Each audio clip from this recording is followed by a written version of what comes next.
everybody. It's the Icon, and after an NXT Stand and Deliver, we are going over Wrestlemania Part 1 live from Dallas, Texas. So let's just get right into it, check it out, and go through all the action and everything in between, because it should be a good one. Let's check it out. Okay, so the first match to kick off WrestleMania was the Usos versus Rick Boogs and Shinsuke Nakamura, which is a match that nobody cared about, and everybody already knew the outcome too. Like, we all knew that the Usos were gonna win. The Usos won. Rick Boogs got hurt. Nakamura got, his attention got diverted for a second, and then, the Usos picked up the win with the D1. So that was quick little light work. Quick little work for the Usos, and they're moving on. So the next match up was the second match that I cared the least about on this card. It was Drew McIntyre versus Happy Corbin, and because of the Usos match and the Drew McIntyre match now, it honestly felt like both of these matches, they felt like pre-show matches, like, I'm not gonna lie. And the reason why they felt like pre-show matches, it's not because of Drew McIntyre or the Usos. It's the level of opponent. Fighting Rick Boogs and Shinsuke Nakamura, and then fighting Happy Corbin. Both of these matches legitimately felt like pre-show matches. And the result wasn't a surprise to anybody. And in this match, I'll give Corbin credit. Corbin actually did make it look good. But in the end, Claymore to the face, Drew McIntyre picks up the W. I will also say that Drew McIntyre cutting the rope in half was kind of funny, because he basically just messed up the show. So, I don't know if that was planned or he just called an audible, but now the rest of the show has to be put on hold while they fix them, the top and the second rope. And it was also nice, in the end, it was nice to see Drew McIntyre actually get his revenge too, because he lost to Bobby Lashley last year in the opening match of WrestleMania.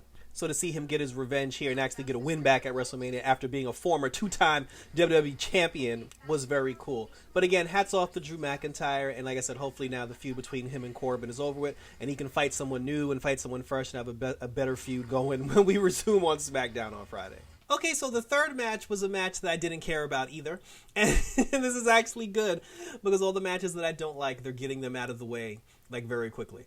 But I will say that the end of this match I thought was pretty cool. And this was The Miz and Logan Paul versus the Mysterios.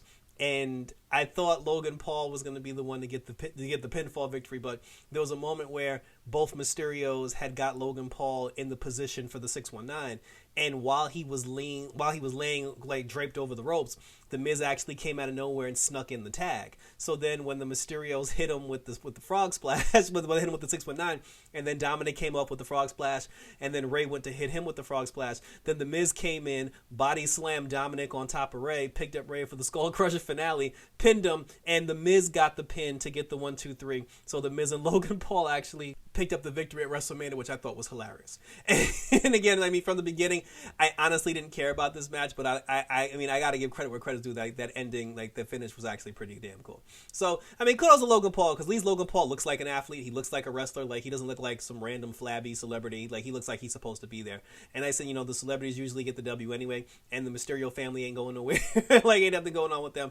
So Clay said, kudos to them, kudos to the Miz, kudos to Logan Paul. 3 matches that I didn't care about out of the way, and hopefully now we can get to the matches that I actually like, and we'll see what's next. Okay, so finally a match I give a damn about. The Raw Women's Championship, which was actually the one match for this whole first night I was really looking forward to. Bianca versus Becky, Bianca Belair versus Becky Lynch, the undefeated, I never lost the championship, Becky Lynch. And Bianca showed out. Becky came out first, and she came out in the limousine. Well, she came out in the SUV, and then she had some peacock looking tutu thing going. And I was like, well, that's weird. I'm like, why is the champ coming out first? And then we found out why the champ came out first, because Bianca brought out a marching band. She brought out a Texas University marching band, and it was cool because the marching band with the trumpets and everything, they performed her theme music while they were on stage. So, and then her theme music actually played. She came out with the red and black, my 2 favorite colors, so that was cool. And she had the better entrance of the two.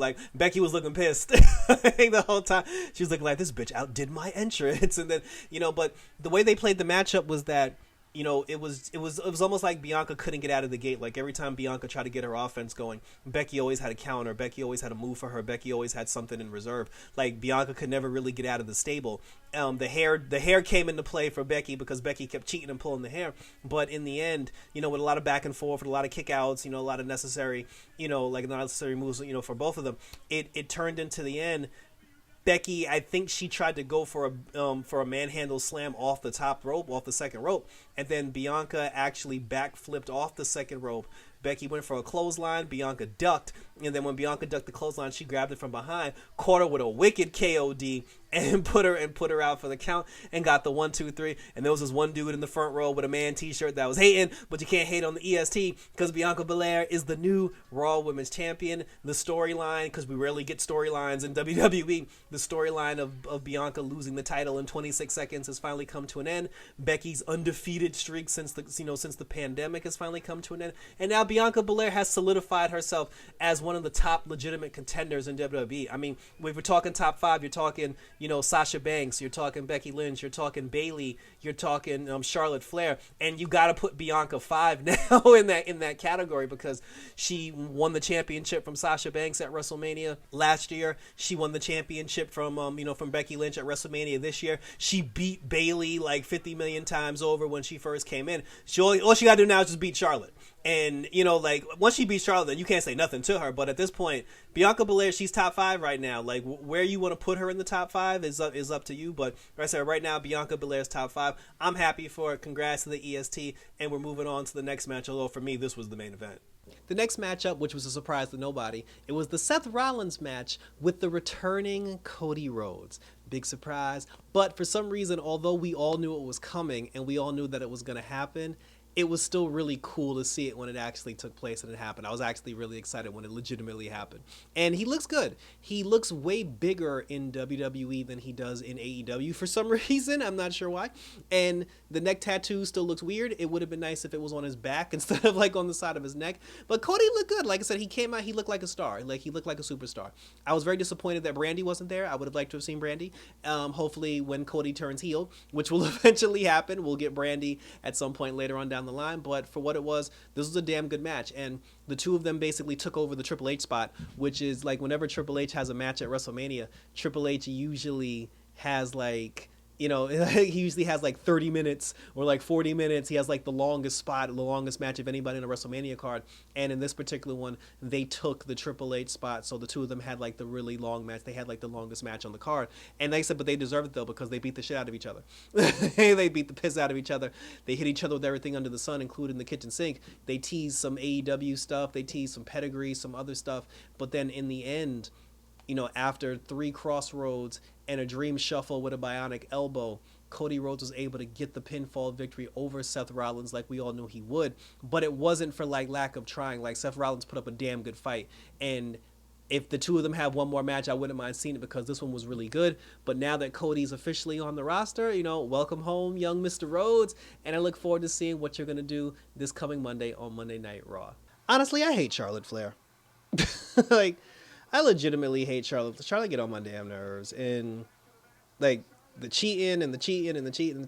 Like, I honestly wish Ronda would have won.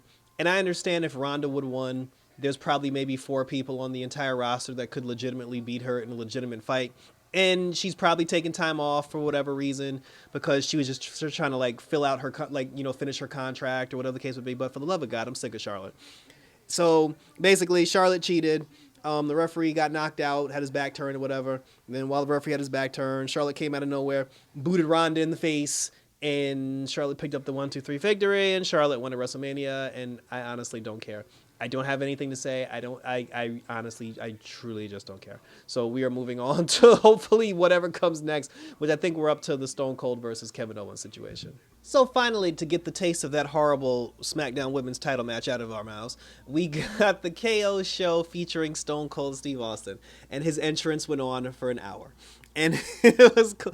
Like when the glass broke, the crowd went wild, and you knew the crowd was gonna go wild. You got goosebumps. It was pretty damn cool. And they got in the ring, and then Kevin Owens actually said he wanted to talk and have a conversation with Stone Cold, and then Stone Cold, rightfully so, he was like, yo, you was talking that shit. He's like, you been talking shit for a month, like over a month now, and he's like, and now you want to talk. And then KO said that he was just like, oh, he was like, I actually tricked you. I lured you here into thinking I wanted to have a conversation. He said, what I want is to challenge you to a no-holds-barred match because you're old and you got bad knees and a bad back and a bad neck and a bad stomach and a bad arm. So he was just like, no-holds-barred, me and you right now. And then, they did the what chants, and then he did the, everybody's calling you an asshole. And then he was like, oh, if you want to see me have a match against Kevin Owens, give me a hell yeah. The fans said hell yeah, and they had the match. All things considering, it was actually a very good match, for Stone Cold Steve Austin standards. And I do feel like Kevin Owens was the perfect opponent for him. And the match basically ended. They even, Austin brought out the Zamboni, and he drove the Zamboni around the 18-wheeler or whatever. And then there was a moment where Kevin Owens got on it and tried to drive out of the arena, and then Austin drove him up the ramp. But in the end, Owens had given Austin the stunner, and Stone Cold kicked out of the stunner. Because it's a no-holds-barred match, Kevin Owens actually tried to hit Stone Cold with a chair. Stone Cold ducked. Kevin Owens hit the top rope. The chair bounced back and hit him in the face, and then he caught the Stone Cold stunner, and then he got the pin, and then Austin got the 1, 2, 3, and he beat him. So that was nice. That was good. It was good to see Austin back. Austin looked good. And, I can't, it was worth it.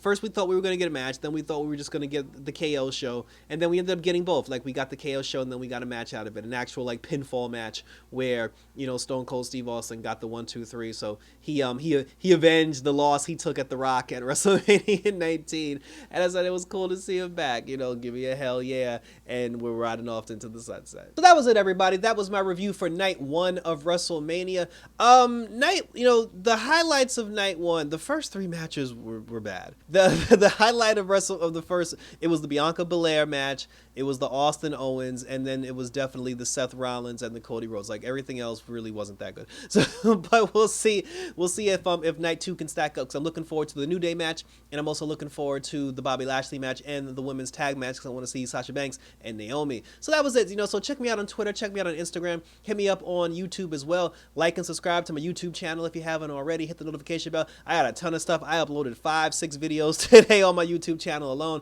So let's share your thoughts. Let's take the journey together, and we will continue to ride this wave all the way to the end. Thank you for tuning in, guys. So tomorrow for some WrestleMania Part 2 action from Dallas, Texas. Take care, and I'm out this.